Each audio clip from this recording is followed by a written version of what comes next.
I think nowadays music is probably one of the easiest means to lose your moral sense. Music is audio pornography today. That's what it is.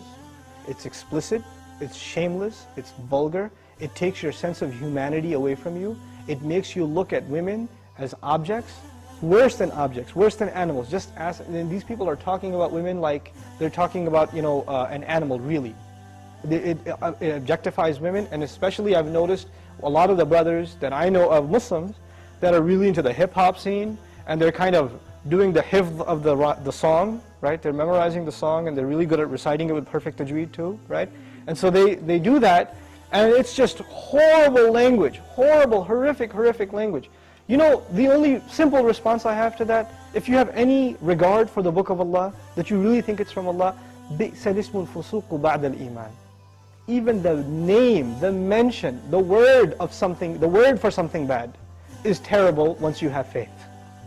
Even the mention of something terrible is horrible for you, it's harmful for you after you have faith. You have to have a clean tongue.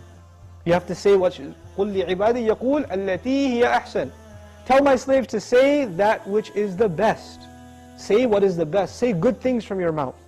So this is the first thing. When you say horrible things and you say things that are in direct contradiction to the moral gauge Allah gifted us with, then obviously you're deviating from your natural fitrah, your predisposition to turn to Allah. And when you constantly listen to garbage like that, then you get deviated. And you don't find pleasure except in disobedience to Allah, and that's a sign of a sick heart. So one has to distance themselves from this. This is the first step. And I'll tell you, this is my personal measure, this is not a fatwa, it's my personal analysis, you don't have to take it. But if a person finds listening to the Qur'an annoying, after they've been listening to hip-hop and this and that for a long time, and as soon as somebody puts the Qur'an on in the car, you know what to say? Oh man, turn that off, man, I don't want to, I just want to talk. And they immediately, they get a little annoyed when they hear the Qur'an. That actually means the shayateen have taken over. And they're constantly making waswas out of this person. Because what do the shayateen hate the most? Yes, they hate the Qur'an. They hate the word of Allah. They flee, it hurts them. So you know what they do? Because this person has let the shayateen, the devils, into his heart, they start pinching at his heart when he hears Qur'an, and he says, I don't want to hear this. Right? It's like surgery, it's like pulling a tooth for this person. This happens. When you try to give this person a reminder from Allah's word, they get annoyed by it, like agitated, like an allergic reaction. Why? Because they've let the shayateen in. To let them out, the first thing you got to do is stop supplying them with fuel. This is fuel.